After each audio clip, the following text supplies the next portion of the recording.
شخص صدر اسلام میں بہت مشکل حالات میں تھا، تنگ دستی تھی، گھر والوں نے کہا جاؤ رسول سے کہو، رسول تمہیں کچھ دیں. جیسے ہی رسول کے پاس گیا، رسول نے گفتگو شروع کر دی.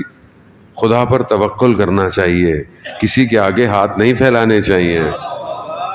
اب یہ سوچتا تھا کہ میں بھی کہنے ہی آیا تھا، رسول نے تو یہ کہہ دیا، واپس چلا گیا. پھر مجبوری ہوئی، پھر رسول کے پاس جاؤ، پھر رسول کا، پھر خدا نے، پھر وہی. انسان کو خدا پر توکل کرنا چاہیے. خدا جو ہے وہ سب سے بڑا وکیل ہے.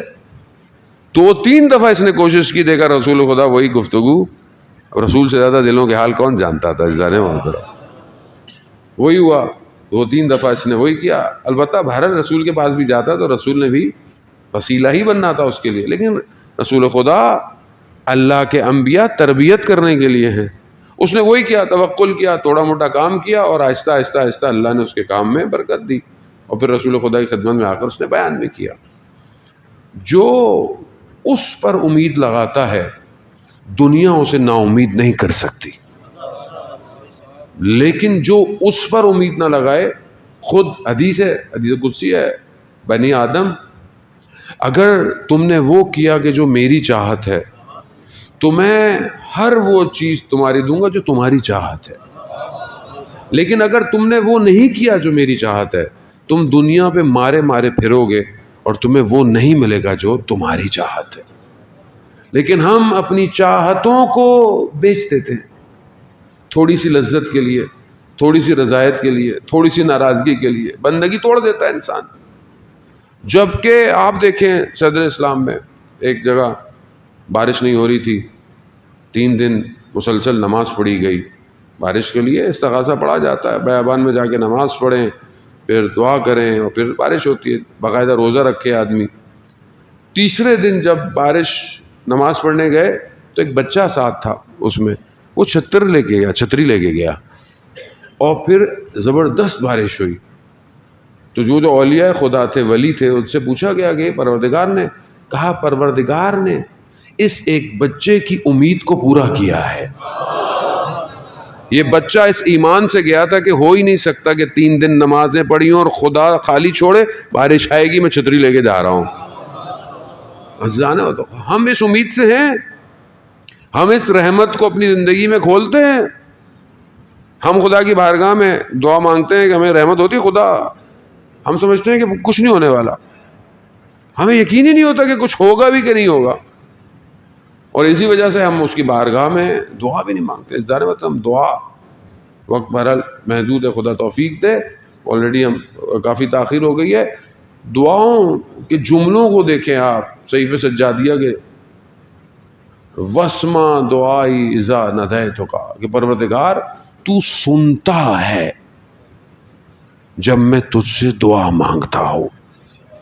یہی ایک جملہ انسان کی زندگی کے لیے کافی ہے. کون سنتا ہے؟ آج ہم ایک دوسرے کی بات نہیں سنتے، مگر وہ جو خالق کائنات ہے، کہ جس کے قبضے میں پوری کائنات ہے، ساری مخلوقیں ہیں، سب بھی اس سے دعا مانگیں تو بھی ایسا نہیں کرتا کہ نہیں میں پہلے اس کی سن لوں یا اس کی سن لوں. نہیں، پروردگار میں تجھ سے مانگتا ہوں اور تو سنتا ہے. تو کیا میں واقعی مانگتا ہوں اس کی بارگاہ؟ کیا میں اس کی رحمت کی طرف اپنے ہاتھوں کو پھیلاتا ہوں؟ کیا میں اس امید سے ہوں؟ نادر شاہ بادشاہ تھا اس زمانے میں، ایرانی بہت بڑا ہوتا تھا. ہندوستان والے اس زمانے میں کہتے ہیں کئی چیزیں ہندوستان والے لے کے گئے، تو یہ بہرحال شجاع تھا، یہ جنگ کے لیے ہندوستان اس نے گیا. آخری زندگی میں خیر اس نے بہت ظلم کیے، اپنے ہی بیٹے کی آنکھیں نکالنی تھی اس خوف سے کہ کہیں یہ میرے بعد بادشاہ نہ بن جائے. وہ سلطنت یہی ہے جانے محترم، دنیا. لیکن شجاع تھا، جا رہا تھا ہندوستان پہ کہتے ہیں حملہ کرنے. تو ایک جگہ سے گزرا تو دیکھا ایک بچہ بغل میں قرآن دبائے بھاگتا ہوا تیزی سے جا رہا ہے. اس نے بولا کہاں جا رہے ہو؟ کہا قرآن پڑھنے جا رہا ہوں. کہا درس قرآن؟ کہا کیا درس سیکھا؟ سورہ فتح کی آیت انا فتحنا، کہ پروردگار ہی جو ہے وہ فتح مبین جو ہے وہ عطا کرتا ہے. اب اس نے جب یہ آیت سنی تو اس نے بولا کہ اس کا مطلب ہے یہ فعال میرے لیے اچھی ہے، میں جا رہا ہوں جیتوں گا، کیونکہ یہ قرآن کی آیت ہے کہ پروردگار فتح دیتا ہے. تو اس نے اس بچے کو بولا میں تمہیں ہدیہ دیتا ہوں. اس نے کہا 1 دینار درہم سونے کا سکہ بچے کو دیا. بچے کو کہا میں نہیں لے رہا. کہا کیوں؟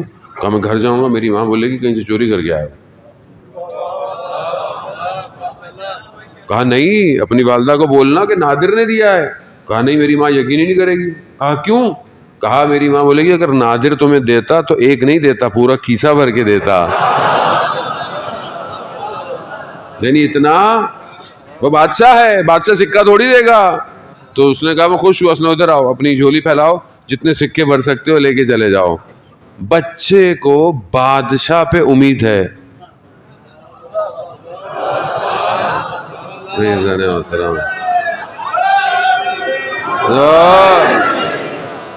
بادشاہ پہ امید ہے کہ 1 سے نہیں ہوگا, بھر کے دے گا. اور جو پوری کائنات کا بادشاہ ہے, مالک ہے, خزانے اسی کے ہیں, اس سے ہم لوگ پتہ نہیں کیا مانگتے ہیں. عزیزان محترم یہ جو ہم مانگتے ہیں البتہ وہ بھی ہمیں صحیح طرح مانگنا نہیں آتا, اور جس کو ہم سمجھ رہے ہوتے ہیں ملے یہ تو کچھ اور ہے, اور جو اصل خزانے ہیں اس کی طرف ہماری توجہ بھی نہیں ہے. اصل خزانہ اس کی رضا ہے. اگر وہ راضی ہو جائے بس وہ دے پروردگار جس سے تو راضی ہے, تو بہتر جانتا ہے. آپ اپنے بچے کو کیوں روکتے ہیں؟ چھوٹا بچہ آپ کے ساتھ جائے دکان میں, آپ سے کہے کہ یہ چاہیے وہ چاہیے, اب بیٹا یہ تمہارے لیے فائدہ مند نہیں ہے, نقصان دہ. بچہ چھوٹا ہے, اس کی ذہن چھوٹا ہے, وہ چھوٹی سی چیز اٹھائے گا. آپ بولو نہیں بیٹا یہ اتنی بڑی دکان ہے, چھوٹی سی چیز کیوں اٹھا رہے ہو, بڑی چیز لو. بولا نہیں مجھے چھوٹی چاہیے. میں تمہیں زیادہ دینا چاہتا ہوں. نہیں مجھے یہی چاہیے. اس کا ظرف اتنا ہے, اس کو سمجھ نہیں آ رہا. دینا وہ باپ بہت چاہ رہا ہے لیکن وہ مانگنے میں طلب ہے. ہماری مثال بھی خدا کی بارگاہ میں ایسی ہے. ہم یہ جو اپنی زندگی کی چیزیں مانگ رہے ہیں یہ تو چھوٹی چھوٹی چیزیں ہیں. خدا سے وہ مانگیں جانے محترم جو نہ صرف یہاں کام آئے بلکہ اس لمبے سفر کے لیے کام آئے جہاں کوئی مددگار نہیں ہوگا. اللہ اکبر.